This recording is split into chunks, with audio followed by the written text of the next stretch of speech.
Loch Ness, in the Highlands of Scotland. Yui Mok, wire. The legend of the Loch Ness monster has baffled scientists for centuries, but now a group of experts hope modern technology will reveal what really lives in the murky depths of the Scottish lake. Professor Neil Gemmell, a scientist from New Zealand, will lead the global team on a search of Loch Ness using DNA sampling techniques to uncover its secrets. Genetic code will be extracted from the lake's water, collected over a 2-week period, to determine the types of creatures that make the lake their home. Professor Neil Gemmell is leading the trip. Christina asked, PA, while Professor Gemmell is not convinced the Loch Ness monster exists, he hopes it could still throw up some interesting surprises. I don't believe in the idea of a monster, he said. But I'm open to the idea that there are things yet to be discovered and not fully understood.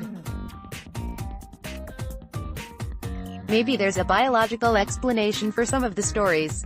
DNA can be captured in the lake through tiny fragments left behind by creatures as they swam through the waters, from skin and scales, for example. An artist's impression of a plesiosaur. This is one of the more fantastical hypotheses, the so-called Jurassic hypotheses.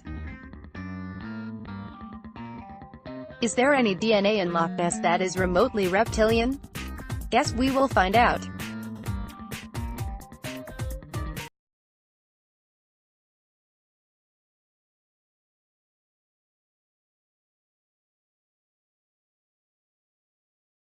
There's absolutely no doubt that we will find new stuff, said Professor Gemmell, who works at the University of Otago and Dunedin. And that's very exciting. While the prospect of looking for evidence of the Loch Ness monster is the hook to this project, there is an extraordinary amount of new knowledge that we will gain from the work about organisms that inhabit Loch Ness, the UK's largest freshwater body. Nessie Records released The legend of the Loch Ness monster is embedded in Scottish folklore, with the earliest sighting of a water beast reported by an Irish monk in 565 AD. Nessie is said to have a long neck, with humps that protrude from the water, and more than 1,000 people claim to have spotted it.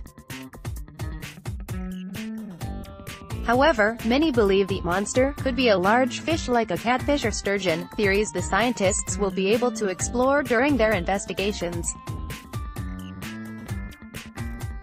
The trip, which has been a year in the planning, will include scientists from universities in New Zealand, Denmark, Australia, America and France, as well as Adrian Shine, leader of the Loch Ness project in Scotland.